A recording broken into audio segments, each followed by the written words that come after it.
Excuse me ma'am, আমি doctor দেখাবো। আপনার স্লিপ আছে? আমি শো পরে আসছি, স্লিপ না। আমি বুঝাইতে চাইতেছি অ্যাপয়েন্টমেন্ট স্লিপ। না, ওইটা আমার নেই। কেন, ওইটা ছাড়া ডাক্তার দেখাতে পারবো না? ওয়েট, মাত্র 65 কেজি। মানে? কেন, আপনি তো মাত্র জিজ্ঞেস করলেন আমার ওয়েট, তাই আমি বললাম। শুনুন, আগামীকাল সকালবেলা আপনার প্রস্রাব টেস্ট করব। এই বোতলে আপনার প্রস্রাব নিয়ে আসবেন। তো টেস্ট কি আপনি করবেন না আপনার সহকারী করবে? আরে না, আমি নিজেই টেস্ট করব। প্রস্রাবের বোতল তো ঠিক আছে, কিন্তু চানাচুর আনলেন কেন? না, ভাবলাম খালি মুখে টেস্ট করবেন, ব্যাপারটা খারাপ দেখায় না, তাই চানাচুর আনলাম। চানাচুরের সাথে টেস্ট করে মজা পাবেন। ডাক্তার সাহেব, আমাকে তাড়াতাড়ি ওষুধ দেন, দাঁতের ব্যথায় সারা রাত ঘুমাতে পারি না। আপনাকেই তো আমি খুঁজছি। কেন? না, আমার তো একজন নাইট গার্ড দরকার, তাই। ডাক্তার সাহেব, আমার প্রস্রাব হয় না, জ্বালা পোড়া করে। মেশিন নষ্ট হয়ে গেছে, পাল্টাইতে হবে। কি বলেন ডাক্তার সাহেব, এটা কেমনে সম্ভব? আরে, যে মেশিন দিয়ে আপনার টেস্ট করব সেটা নষ্ট হয়ে গেছে। আচ্ছা, আপনার খাবার সব সময় ঢাকা রাখবেন। ঢাকা তো অনেক দূরে, কুমিল্লায় রাখলে চলবে? আরে, আপনার কি খবর? এখন কেমন আছেন? কোনো সমস্যা হচ্ছে না তো? না, কোনো সমস্যা হচ্ছে না, তবে হয়েছে কি, এখন দম নেওয়ার সময় আর ছাড়ার সময় বুকের ভিতর টিক টিক শব্দ করে। তাই তো বলি, আমার এত দামি ব্র্যান্ডের ঘড়ি কোথায় গেল? আচ্ছা ডাক্তার সাহেব, আপনি কি সত্যি বলতেছেন আমি চশমা নিলে পড়তে পারবো? নিশ্চয়ই, কেন পারবেন না? আমি তো আগে পড়তে পারতাম না, যাক, চশমা নিলে তাও পড়তে পারবো। ডাক্তার সাহেব, আমাকে কুকুরে কামড়েছে। আপনি কি জানেন না আমার রোগী দেখার সময় বিকাল 4টা থেকে রাত 8টা পর্যন্ত? আমি তো জানি, কিন্তু ওই হতচ্ছাড়া কুকুরটা তো আর জানে না। ডাক্তার সাহেব, আমার একটা অদ্ভুত রোগ হয়েছে। তার রোগটা কিরকম? আমি অল্পতেই রেগে যাই। ব্যাপারটা একটু খুলে বলুন তো। হারামজাদা, তোর আর কয়বার খুলে কইতেইব? ডাক্তার সাহেব, আমার পায়ে ব্যথা পাইছি। আচ্ছা, তাহলে এই মলমটা আপনি যেখানে ব্যথা পেয়েছেন সেখানে লাগাবেন।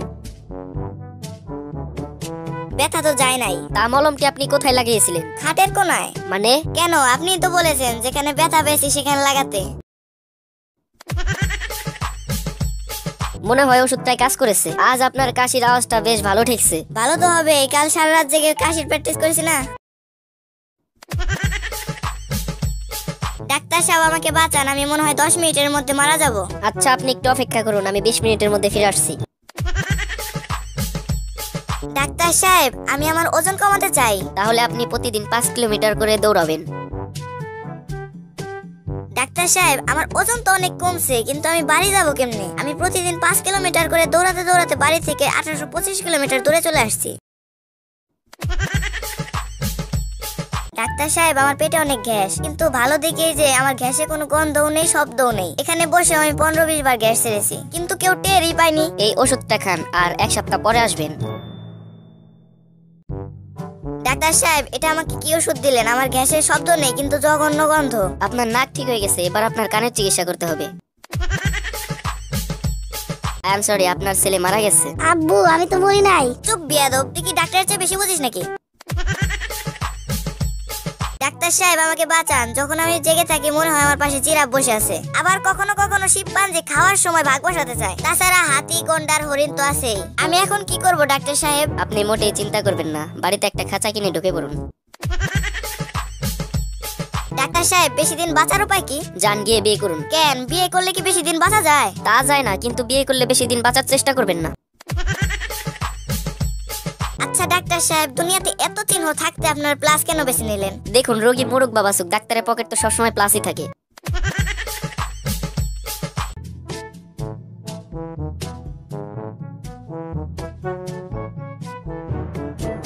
বলুন তো, 3 কে 3 দিয়ে গুণ করলে কত হয়? 398। মঙ্গলবার। নয়। এটা আপনি কিভাবে বের করলেন? এটা তো খুবই সহজ, 398 থেকে মঙ্গলবার বিয়োগ করেছি। এখানে বসেন, আমি আপনার পরীক্ষা করব। আমার প্রস্তুতি নাই, আমি পরীক্ষা দিতে পারবো না। আরে, এটা ওই পরীক্ষা না তো, আমি আপনার রক্ত পরীক্ষা করব।